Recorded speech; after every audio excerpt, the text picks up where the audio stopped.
you might not actually need a nutritionist. To be honest, that's not what most families need when they're worried about their children's weight and eating habits. And today we're going to talk about the misconception that all you need is someone to tell you what to eat. And I mean, let's just spoiler, they've been doing that the whole darn time. Welcome to Family in Focus. I'm Dr. Wendy Schofer, the pediatrician helping parents lead meaningful change without harm. Here we focus on the connection and practical shifts that help families thrive at every size. Let's get started. That's the thing that I really want to highlight, how Family in Focus is not a nutrition program. When I hear families describe my services as nutrition, red flags go up. Why? Well, because everyone is already telling you what to eat, what to serve your kids. And that's not really getting us anywhere. So think about for a moment how mac and cheese, Dino Nuggets, whatever your kid's food of choice is right now, think about how that works right now for your family. How the candy raids that you just find the evidence, with the candy wrappers under the bed, how that's working for your child right now. And so if we want to understand how to change it without the harm of diets and restriction and food fights, we need to understand more about how it's working, why it's working, and what's going on behind the scenes without just saying, you got to control that. So let's slow it down. What I'm noticing is that there's a pattern. We keep focusing on the food and entirely missing the relationships that we have in our homes, yes, with our food and with each other. We all use food as a solution. It's an answer for something, whether it's for hunger, maybe it's a coping mechanism. Maybe we're using it as a solution when we want to be distracted. And then when you just switch out the food, control the food, you haven't actually answered what's the problem that the food's been fixing this whole time. You actually just create more friction because now you're down a coping strategy. You've been using something really effectively, and now you're like, now what? What am I supposed to do? And what's really happening is something emotional, and that's really the part that we've been missing the whole time. So what we're going to do today is look at 3 things that people tell you about nutrition and what you actually need to do to be able to create the changes that you want to see. So, number 1, I could simply tell you to stop serving mac and cheese. Just don't do it. Don't do it anymore.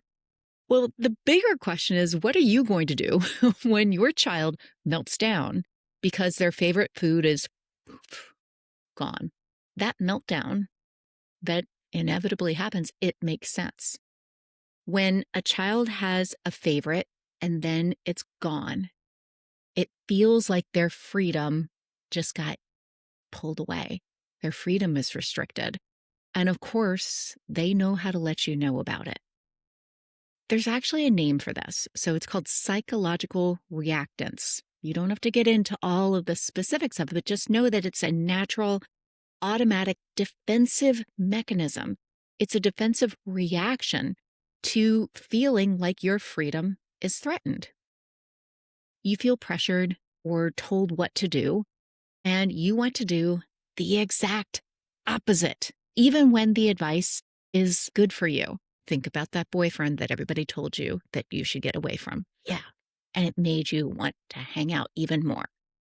It's normal to be loud about the scarcity of what it is that we want. So, number 2, I could tell you, just serve fresh cooked meals. No more fast food. But real life is really happening at the end of the day when you are simply spent, exhausted. You just you need something to be on the table now, something to keep them out of the pantry, to create some peace and quiet. You also have to address your own exhaustion, your own desire for convenience. Those are real needs. And it's keeping us from the changes that we want to see because, of course, we want something that feels better now, right now. and making that home cooked meal isn't always what's going to happen right now. So, number 3, I could tell you stop eating chocolate on your drive home. Or even better, here you go, swap it out for something healthy like carrots. As if you haven't already thought about that. And then you wonder why you're right back to eating the chocolate once again. The part that we've been missing is understanding why we turn to the chocolate or whatever your food of choice is in the first place. And often before you even notice that you're doing it. This is where we get to really understand where the chocolate is the default. For me, it was always hard pretzels in the car. That was the default. Or for your child, why mac and cheese is the default. Understanding why we turn to that as adults, as well as with our children, really makes it something so that we can create changes by understanding what the food is addressing in the first place. So this is the part where we really get stuck. We think that if we just control the food, well, we fix the problem. But families can have wonderful, balanced meals. They could have good portions. They can have great movement on a regular basis, sleep locked on. And the children can still be growing on the upper side of the growth curves. Their food doesn't need to change. They don't need to go to talk to someone about nutrition to be able to change their food. They need us. They need us as parents, as adults, to change our approach. And a big part of it, a huge part, is that we stop focusing on the food to control it. Start looking at the big picture, namely why we use food the way that we do. So I want to give a nod to some of my very favorite people in the world, dietitians. Registered dietitians are experts in nutrients and composition.